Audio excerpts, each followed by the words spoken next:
For the German troops preparing to launch Operation Barbarossa, the Soviet Union was largely an enigma. Since the Bolshevik Revolution, reliable information about the country had been scarce. What little reached Germany was filtered through propaganda, either hostile or sympathetic. The dominant perception was simple. The USSR was a dictatorship ruled by rigid authority and strict control. It was widely assumed that the standard of living was far lower than in Western Europe. To the average German soldier in 1941, Russia appeared as a vast, closed, impoverished land under a ruthless regime. The communist political and economic system was viewed as oppressive, more restrictive even than their own. Added to this was a racial ideology deeply embedded in Nazi thinking. Many Germans had been taught to believe that Slavic peoples were inherently inferior. If that were true, it seemed logical, within that warped framework, that their homeland must be primitive and backward. German propaganda reinforced this belief. After conquering Poland in 1939, images of its rural poverty were circulated to confirm the doctrine of racial superiority. The implication was clear. Backward conditions were presented not as the result of political turmoil or war, but as proof of racial inferiority.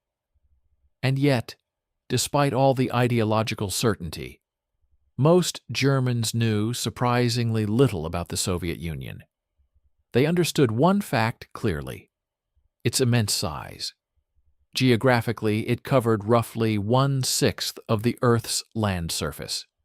But few could truly grasp what that meant until they entered it. When German soldiers crossed into Soviet territory in June 1941, they were overwhelmed not only by resistance, but by space itself. Endless sunflower fields stretched beyond sight, solid bands of yellow reaching distant horizons. Cornfields extended for miles. Vast forests rose with dense undergrowth, so thick they felt like jungles. Some were nearly impenetrable. Advancing even a few hundred meters required immense effort. Swamps posed another challenge, particularly in central and northwestern Belarus. They spanned areas comparable in size to entire German provinces. Rivers flowed without the dikes common in Western Europe, prone to flooding across flat terrain. Water spread across lowlands for months, expanding already massive marshes.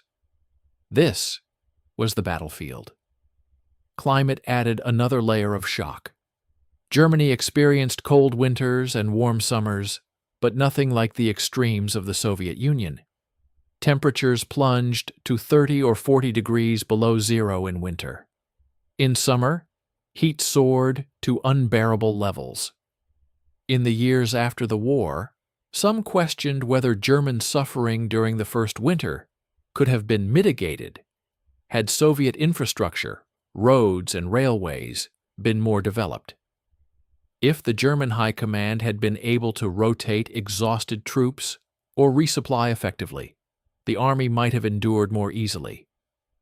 But such mobility never materialized. Few Western Europeans truly understood the daily realities of life on the Eastern Front. While the Red Army fought fiercely and often fanatically, German troops initially encountered something unexpected. In certain regions, they were greeted warmly. In territories annexed by the Soviet Union in 1939, Poland, Latvia, Lithuania, Estonia, many locals viewed Soviet rule as harsh and repressive. When German infantry and armored columns entered, some residents welcomed them as liberators. Flowers were thrown onto passing vehicles. Buckets of milk and water were placed beside roads for marching troops. Villagers held up Bibles and religious icons, blessing the soldiers who, in their eyes, were crusaders against atheistic communism. In parts of Ukraine, Georgia, and the Caucasus, volunteers even emerged eager to join the fight against Moscow's central authority.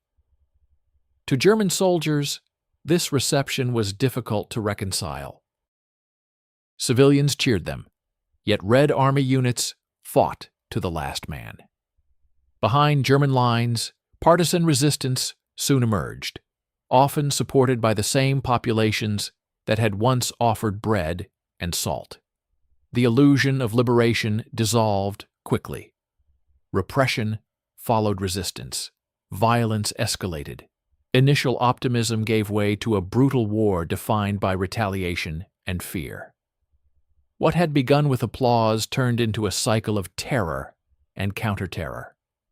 The belief that the majority of Soviet peoples longed for freedom from communism proved far more complicated than imagined.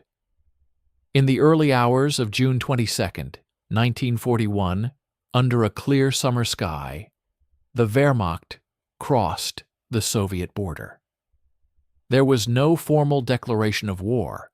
The invasion was launched as a sudden, overwhelming strike. Surprise was essential. German planners believed that speed and shock would secure a rapid victory. Stalin had received repeated warnings that Germany was preparing an attack. Yet he refused to place the Red Army on full defensive alert. Soviet doctrine dictated that in the event of aggression, forces should carry the war into enemy territory rather than wait passively. Consequently, many Soviet units were concentrated near the frontier. This concentration proved disastrous. German panzer groups smashed through forward defenses, forming massive encirclements, what they called cauldrons, and advanced hundreds of kilometers within days. In the first week alone, German armored spearheads pushed nearly 400 kilometers into Soviet territory. Infantry divisions followed behind the fast-moving tanks under a burning summer sun. Their role was relentless: march, secure captured ground, eliminate trapped Soviet units, and march again. Dust-coated faces and uniforms, Soviet prisoners numbered in the hundreds of thousands. German leadership felt vindicated. Before the invasion, many had feared that the Red Army would retreat deep into the interior, refusing decisive battle as in 1812 against Napoleon. Instead, Soviet forces fought fiercely along the frontier, suffering enormous losses but contesting ground. By June 28th, Minsk had fallen. By mid-July, German troops approached Smolensk. In just 3 weeks, the distance to Moscow had shrunk dramatically. Confidence soared. Even the German chief of the General Staff, Franz Halder, believed in early July that the campaign might be concluded within weeks. Similar assumptions were shared in Britain and the United States, where observers predicted Soviet collapse. But such optimism contradicted military logic. Traditionally, attackers required a 3-to-1 numerical advantage to ensure decisive victory. On the Eastern Front, defenders often retained numerical superiority. Despite encirclements and staggering losses, Soviet resistance remained determined and increasingly organized. German successes came at heavy cost. Breakthrough battles inflicted severe casualties. Equipment deteriorated rapidly under strain. Soon more vehicles were lost to dust, mud, and atrocious roads than to enemy fire. By August 1941, some German officers began to sense the deeper reality of the East. Supplies grew thin, fuel, ammunition, spare parts. Everything became scarce. Logistics could not keep pace with the rapid advance across immense distances. The idea of blitzkrieg, lightning war, began to lose its shine. On August 11th, Halder admitted privately that Germany had underestimated the Soviet Colossus. the initial plan had not fully resolved a central question. Where should the decisive blow fall? Hitler favored securing industrial and resource-rich regions in the north and south, particularly Ukraine and the Baltic areas. His military advisors, however, argued that only a concentrated strike toward Moscow could deliver decisive victory. Moscow represented more than a city. It was the political, administrative, and symbolic heart of the Soviet Union. Its capture, many believed, would shatter enemy morale.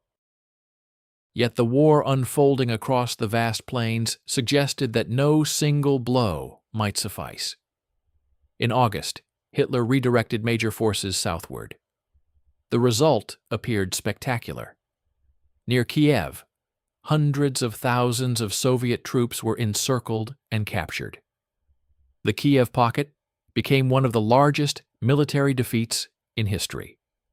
But despite this triumph, the strategic situation remained unresolved. By early October 1941, Operation Typhoon, the drive on Moscow, was launched. Nearly 2 million men were assembled for what many hoped would be the final offensive. Initial gains were impressive. Soviet forces suffered catastrophic losses in the twin battles of Vyazma and Bryansk. By December, some German units stood within 30 kilometers of Moscow. The Kremlin seemed almost visible, yet exhaustion was evident everywhere.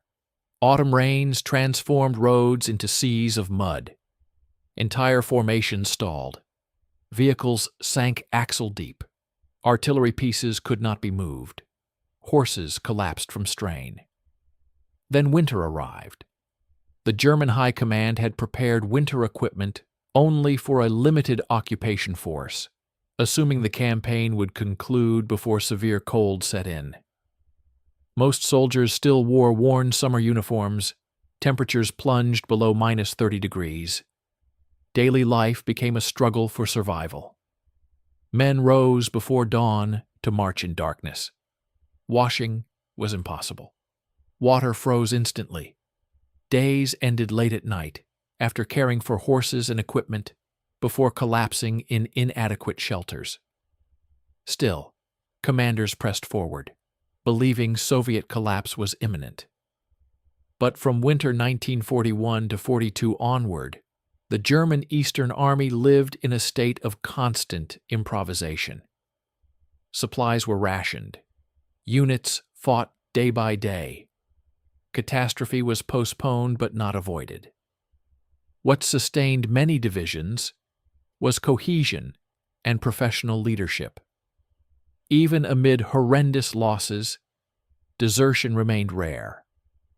Authority and discipline, reinforced by ideological conviction, held the army together. Many soldiers believed they were defending Europe from Bolshevism. Propaganda portrayed the invasion as preventive, a necessary strike to forestall Soviet aggression. For younger soldiers especially, raised under Nazi indoctrination, this narrative carried weight. Yet perceptions shifted as reality contradicted promises. The war in the East was not a short campaign of liberation. It was becoming something far larger and far more destructive than anyone had imagined. As the war dragged on, German soldiers gradually realized that the promises made before the invasion did not match the reality unfolding before them. What had been presented as a preventive strike against a threatening power became an exhausting war of attrition against a state whose resources, human and material, seemed inexhaustible. By 1942, German losses had already exceeded 1 million dead, wounded, or missing. A full-scale offensive along the entire front was no longer feasible. Instead, German leadership concentrated forces for a new summer campaign in the south. Time was becoming critical. In December 1941, Germany had declared war on the United States. If there was any remaining chance for the Reich, Hitler believed it lay in securing the oil fields of the Caucasus before American industrial power could fully mobilize. The new plan unfolded in two phases: advance toward the Volga at Stalingrad, then pivot south to seize the Caucasus oil reserves. Without oil, Germany calculated, the Soviet Union would collapse. Operation Blue began on June 28, 1942.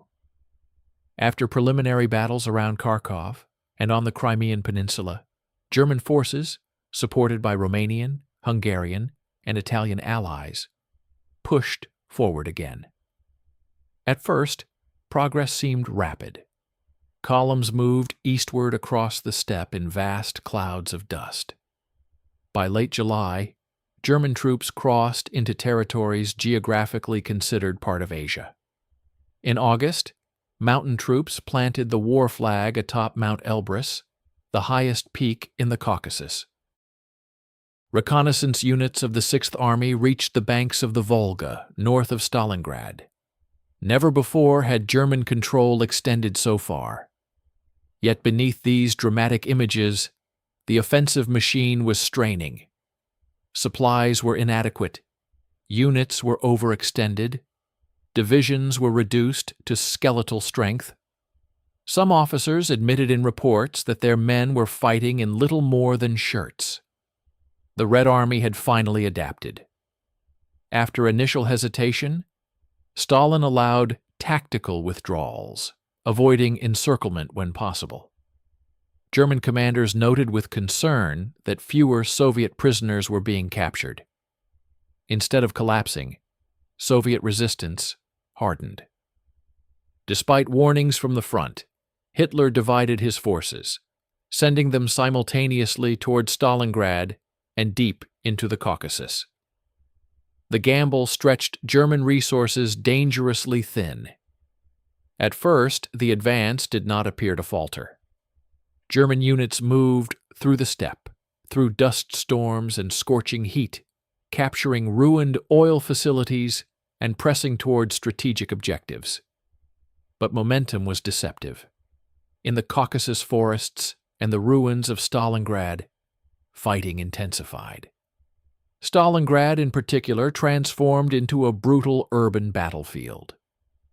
It became more than a military objective. It became a contest of prestige between two dictators. On July 28th, Stalin issued Order Number 227, not one step back.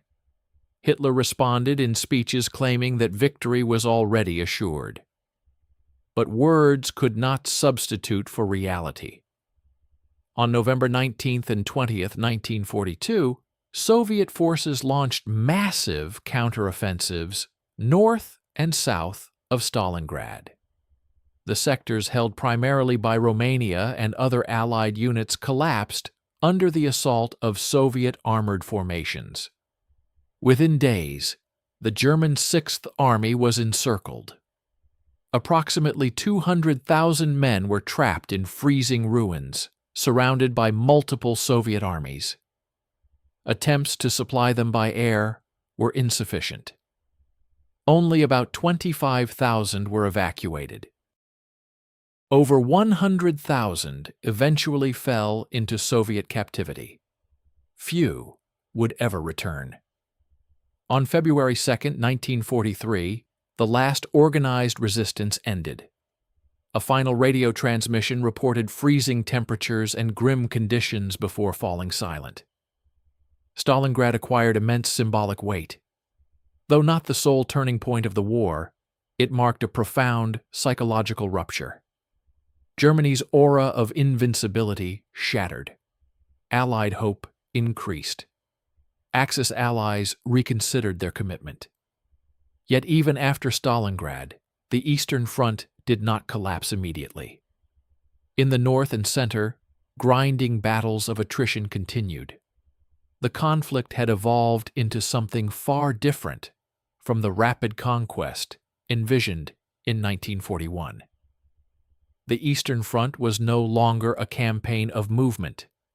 It had become a prolonged struggle defined by exhaustion adaptation, and increasingly total commitment from both sides. Life on the Eastern Front defied simple explanation.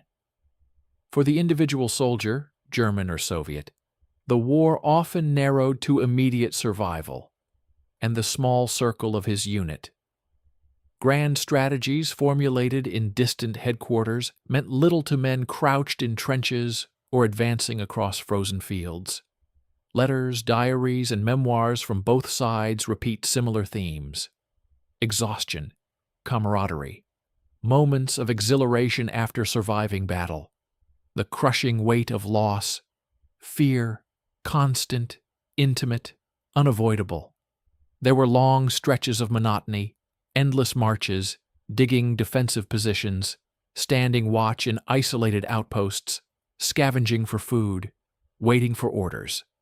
These periods were punctuated by sudden episodes of intensity when fate could change in seconds.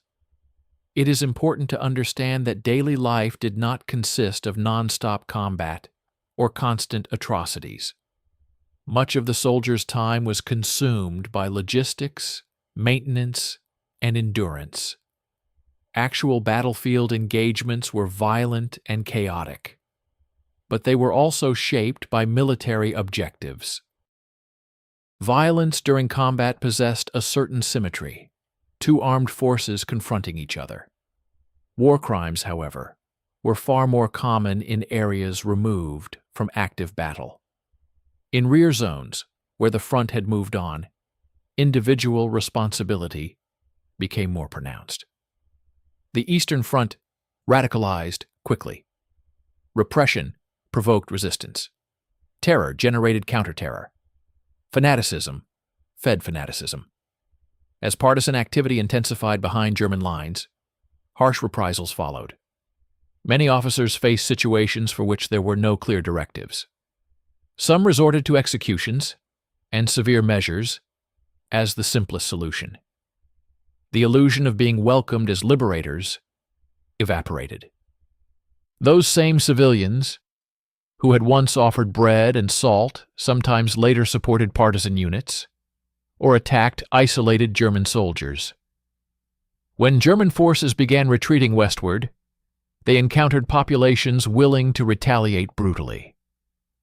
The cycle of violence deepened. From 1943 onward, the war in the East hardened into a struggle defined by attrition and ideology.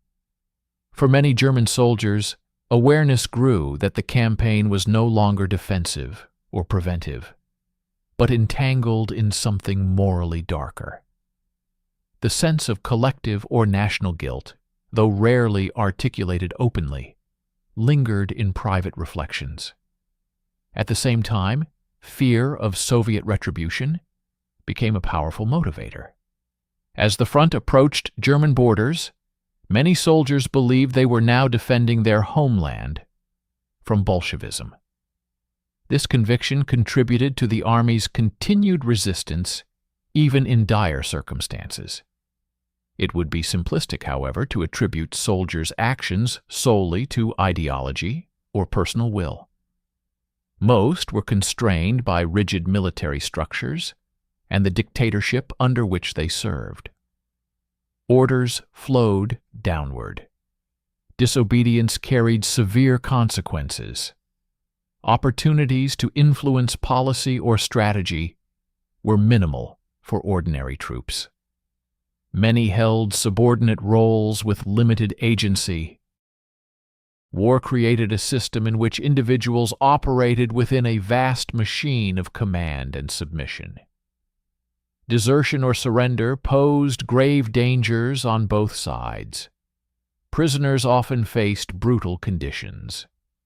For German soldiers captured by the Red Army, and for Soviet soldiers captured by the Germans, detention could resemble the harshest forms of incarceration. The Eastern Front became a confrontation not only between armies, but between two totalitarian systems. Both sides developed enormous capacity for suffering. Both endured extreme pressure from political leadership. In the German army, early operational success had relied partly on granting initiative to lower-level commanders. But as setbacks mounted, Hitler increasingly centralized control, interfering directly in operational decisions. In contrast, the Red Army gradually gained greater flexibility over time, though often at tremendous cost. The brutality of Soviet command structures was undeniable. The Red Army executed or imprisoned many of its own soldiers for perceived cowardice or retreat. Human life was frequently expended in massive offensives. Yet as the tide turned in favor of the Soviet Union, material and strategic conditions improved. German soldiers, meanwhile, faced relentless deterioration: fewer supplies, fewer replacements, increasing isolation. The Eastern Front's scale compounded every challenge. The Soviet Union encompassed vast climatic zones, temperate regions, subarctic expanses, even subtropical areas. Summers could bring suffocating heat and dust. Autumn rains transformed roads into impassable mud. Winters brought merciless cold. Population density varied dramatically. Germany had over 130 inhabitants per square kilometer. In parts of Russia, the figure dropped to fewer than 10. The land felt empty, endless. And yet, the total Soviet population, approaching 200 million by 1941, ensured an enormous reservoir of manpower. German strategists had once hoped to exploit ethnic divisions within the Soviet Union. With more than 60 nationalities and numerous minority groups, internal fragmentation appeared possible. But ideological rigidity and racial policies prevented any coherent strategy of partnership. Hitler refused to adjust. Instead of learning from experience, he escalated. The war in the East was no longer a rapid conquest. It was becoming a grinding conflict in which exhaustion, climate, and industrial capacity would decide outcomes. The summer offensive of 1942, Operation Blue, was conceived as a decisive move. After the failures and brutal winter of 1941–42, Germany no longer possessed the strength to attack along the entire front. Instead, the High Command concentrated its remaining reserves in the south.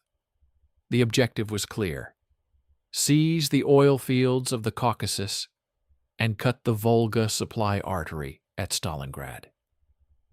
Oil was the lifeblood of mechanized war. Without it, Germany believed, the Soviet Union would collapse.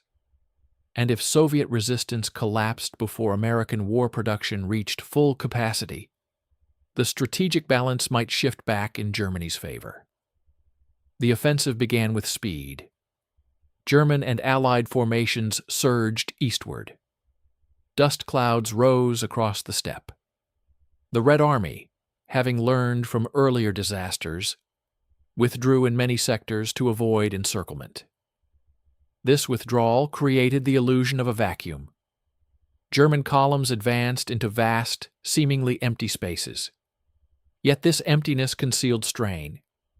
Supply lines stretched dangerously thin. Rail networks were inadequate. Fuel had to be transported across immense distances.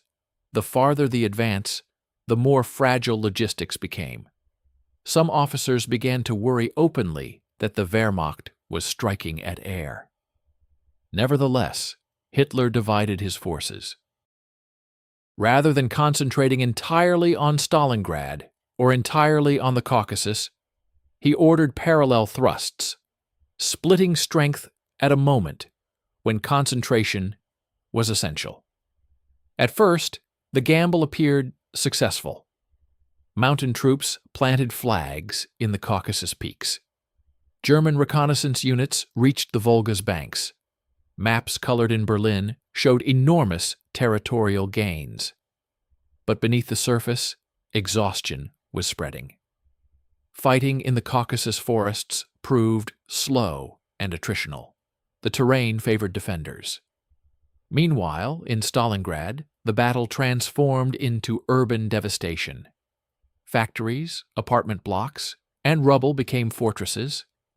Fighting occurred room by room, floor by floor. The conflict ceased to resemble maneuver warfare. It became annihilation. For the German Sixth Army, Stalingrad was intended as a symbol of victory. Instead, it became a trap.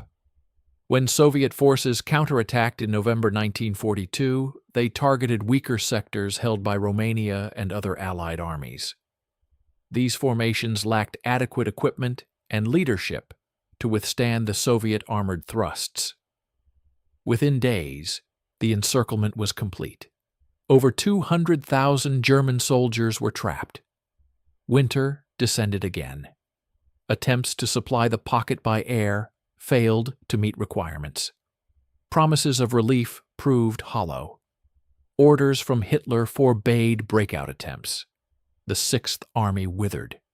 Starvation, frostbite, and Soviet artillery ground down resistance. Only a fraction of those captured would survive captivity. Stalingrad marked more than a military defeat. It marked a psychological fracture. Germany's allies began questioning their participation. Neutral observers recalculated probabilities. Within Germany itself, unease spread. Yet despite catastrophe, the Eastern Front did not collapse instantly. In 1943, heavy fighting continued. The Battle of Kursk in the summer of that year demonstrated the shift in initiative. German armored formations, once dominant, now faced well-prepared Soviet defenses. The Red Army had accumulated experience, improved coordination, and expanded production. From this point onward, the strategic direction reversed. German forces increasingly fought defensive battles across vast front lines. Improvisation replaced planning. Units were redeployed constantly to plug gaps. The cost mounted relentlessly. By late 1943 and into 1944, German divisions were skeletal. Replacements were often young and inexperienced. Equipment shortages worsened. Air superiority shifted decisively to the Soviets in many sectors. Still, resistance continued. Cohesion, discipline, and fear sustained the army. For many soldiers, the war became less about conquest and more about survival and retreat. The environment compounded everything. Autumn rains once again created seas of mud, Rasputitsa, swallowing vehicles and artillery. Winter froze lubricants, jammed weapons, and immobilized machinery. Improvised winter clothing never fully solved the problem. Meanwhile, Soviet logistics improved steadily. Rail networks were repaired quickly behind advancing lines. Factories relocated east of the Urals earlier in the war now produced enormous quantities of tanks, artillery, and aircraft. German planners had underestimated the Soviet Union's capacity to absorb shock. What had appeared as weakness in 1941 was revealed as depth. Manpower reserves replenished shattered divisions. Industrial output compensated for catastrophic losses. The scale of the Soviet state proved decisive. By 1944, German forces in the East were fighting a defensive war along shrinking lines. The front that had once stretched triumphantly across Soviet territory now contracted toward the Reich itself. The initiative was gone. The question was no longer how far Germany could advance, but how long it could hold. By 1944, the German position on the Eastern Front had become increasingly precarious. What had begun as a war of rapid movement and ambitious conquest had transformed into a desperate struggle to hold ground. Soviet offensives rolled westward with growing strength, supported by massive artillery barrages, expanding air superiority, and an industrial base now fully mobilized. German divisions, often under strength and poorly supplied, fought to maintain lines that stretched hundreds of miles. The collapse accelerated in the summer of 1944. Operation Bagration, launched by the Red Army in June, crushed Army Group Center. Entire German formations were destroyed. The front disintegrated in sectors that had once seemed secure. The scale of loss was staggering. Veteran units vanished. Equipment was abandoned. Retreat became chaotic. The pattern repeated itself. Soviet forces penetrated weak points, encircled isolated formations, and advanced relentlessly. German commanders struggled to stabilize lines with dwindling reserves. By early 1945, the war had reached the borders of the Reich. The winter of 1944–45 was harsh, though not as catastrophic as that of 1941–42. Still, conditions were grim. Ammunition was scarce. Fuel shortages immobilized armored units. Vehicles were reserved strictly for emergencies. In some sectors, daily artillery allocations were limited to only a handful of shells per gun. Civilian laborers, often women or forced workers, were compelled to dig anti-tank trenches in frozen ground. Defensive positions were improvised with inadequate tools and exhausted manpower. Hitler continued issuing orders to hold every position. He made occasional visits to front areas, but these were carefully managed appearances. In reality, the situation was deteriorating beyond recovery. On the Vistula front, German forces attempted to hold a line along the Oder River, the last major barrier before Berlin. Key cities such as Stettin and Kustrin became focal points of resistance, but supplies dwindled further. Rations were cut.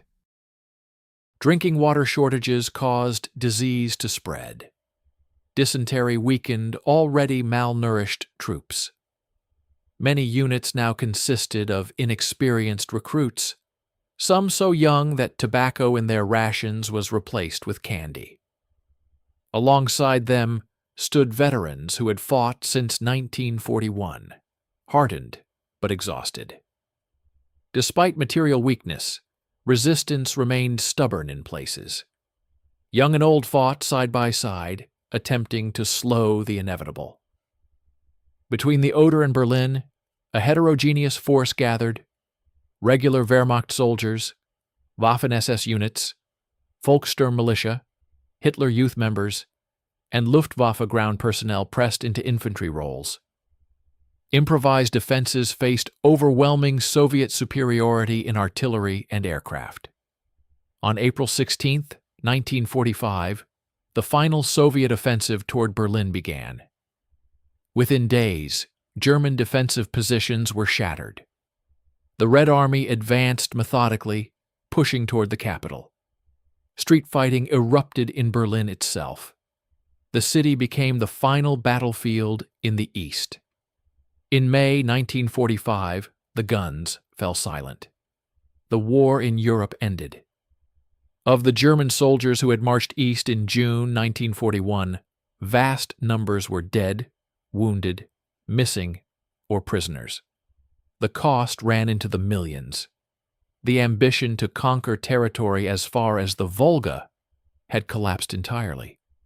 Instead of expanding eastward, Germany had seen the Soviet Union extend its influence westward. The political map of Europe was redrawn. Moscow emerged as a superpower. The Soviet system that Hitler had sought to destroy now determined the fate of much of Eastern and Central Europe. Memory took different forms in different lands. In Germany, veterans associations compiled lists of missing soldiers, hundreds of thousands whose fate remained unknown. Families clung to hope that loved ones might still return from captivity. In the Soviet Union, traces of the German presence were deliberately erased. Cemeteries were destroyed, crosses removed, graves leveled, fields were plowed over. Nature reclaimed the land. Monuments, however, rose where the Red Army advanced. Granite figures of Soviet soldiers gazed westward from pedestals, accompanied by artillery pieces or tanks, commemorating sacrifice and victory. History was preserved through these memorials. But beneath the soil of the steppe and forests lay the remains of countless soldiers, often without markers, without names. The Eastern Front had reshaped Europe irreversibly. It had consumed armies, altered borders, and left scars in memory that could not be erased. For those who survived, one certainty remained. What they had witnessed would never truly fade. The war had ended. Its consequences endured. To understand the Eastern Front solely through maps and military movements would be misleading. For the men who fought there, the war was not a series of arrows advancing or retreating across paper. It was a daily confrontation with cold, hunger, exhaustion, and fear.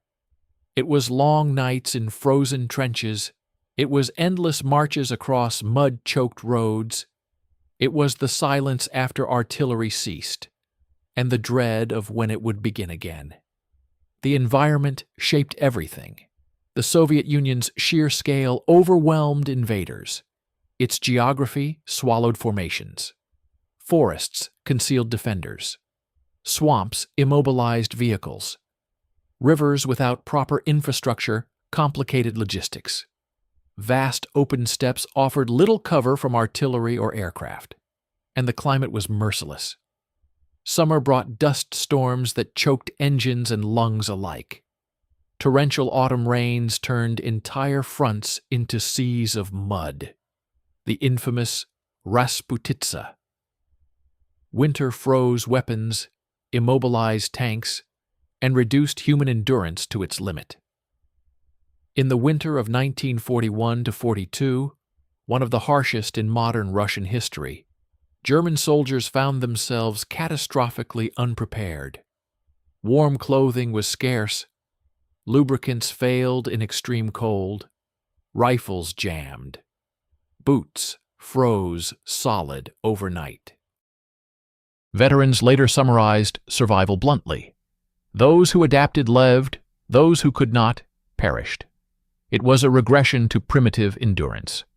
Soldiers focused on the simplest objective: survive one more day. Solidarity within small units became essential. Comradeship replaced ideology as the immediate source of strength. Sharing a blanket, a crust of bread, or a cigarette could mean the difference between resilience and collapse. The High Command had planned for rapid advance, not entrenchment. When winter arrived, forward units had no proper shelters. They dug shallow foxholes into frozen ground, insufficient against the cold. Fatigue accumulated relentlessly. There were no large-scale rotations to relieve frontline units. The front was too long, reserves too thin. Minor wounds that would heal in summer lingered for weeks in winter. Frostbite spread. Respiratory illnesses multiplied. Company strengths dwindled. Replacements arrived late and often lacked experience. The attrition gap widened. Meanwhile, the Red Army improved. Soviet equipment proved more resilient to cold. Uniforms were designed for winter warfare. Logistics adapted to terrain and climate. Lessons from earlier disasters were incorporated into planning. By contrast, German command structures struggled to reconcile ideology with operational necessity. The Eastern Front also evolved into an international battlefield. The Wehrmacht did not fight alone. Alongside German units stood contingents from Romania, Hungary, Finland, Italy, Slovakia, Croatia, and others. In total, Hundreds of thousands of non-German soldiers fought in the Soviet Union, some due to alliance obligations, others drawn by ideological motivations or anti-communist fervor. Yet these Allied armies often lacked adequate training and equipment. When assigned to hold vulnerable sectors, as at Stalingrad, they proved unable to withstand concentrated Soviet attacks. Their losses were severe. In later years, bitterness emerged among these allies. Some felt abandoned by German command during crises. Mutual distrust deepened.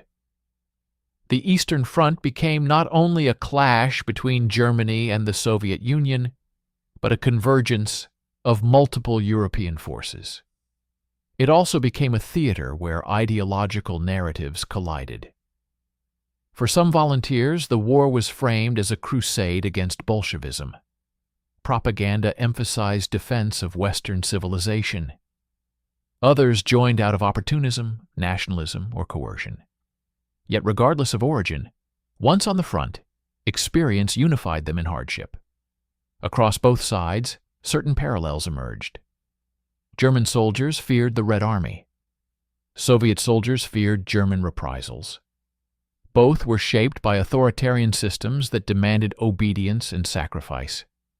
Desertion was rare, not solely because of conviction, but because alternatives were perilous. Capture did not guarantee safety. Prisoner of war camps on both sides were often harsh, under-resourced, and deadly. Soldiers found themselves trapped between two totalitarian regimes, each intolerant of dissent. As the war dragged on, awareness shifted. Early confidence gave way to grim realism. Soldiers recognized that victory was no longer assured. They also understood that retreat meant fighting across lands closer to their own homes. In Germany, as Soviet forces advanced westward, fear intensified. The idea that families and cities might fall under Soviet occupation strengthened resolve among many units. The Eastern Front did not collapse easily because it was sustained by layers of motivation, discipline, fear, comradeship, ideological belief, and the absence of viable alternatives. It was a war of extremes, and it reshaped every individual who endured it. When the war in Europe ended in May 1945, the Eastern Front left behind more than ruined cities and altered borders. It left behind silence. For nearly 4 years, the largest land conflict in human history had raged across forests, steppes, rivers, and cities. Tens of millions had been killed, soldiers and civilians alike. Entire regions were devastated, villages vanished, generations were marked. Yet once the guns fell silent, much of what had happened remained buried, literally and figuratively. In Soviet territory, the traces of the German army were systematically erased. Cemeteries were destroyed, crosses torn down, markers removed. The land was leveled, plowed, replanted. Over time, grass and grain replaced trenches and shell holes. Nature reclaimed the battlefield. Beneath the soil lay countless remains of a defeated army, many unnamed, unmarked, and unmourned in the places where they fell. In contrast, wherever the Red Army advanced, monuments were erected. Granite soldiers stood on pedestals, gazing westward. Tanks and artillery pieces were displayed as symbols of victory. Eternal flames burned in city squares. Uniformed guards marched in ceremonial precision before memorials. The memory of sacrifice was curated and preserved. In Germany, memory took another form. Lists of missing soldiers were published by veterans' organizations. Families searched for news decades after the war ended. Hope lingered in some households that sons or fathers might still return from captivity behind the Iron Curtain. Official statements insisted that no prisoners remained. Many believed otherwise. The scale of loss deeply troubled those who had survived.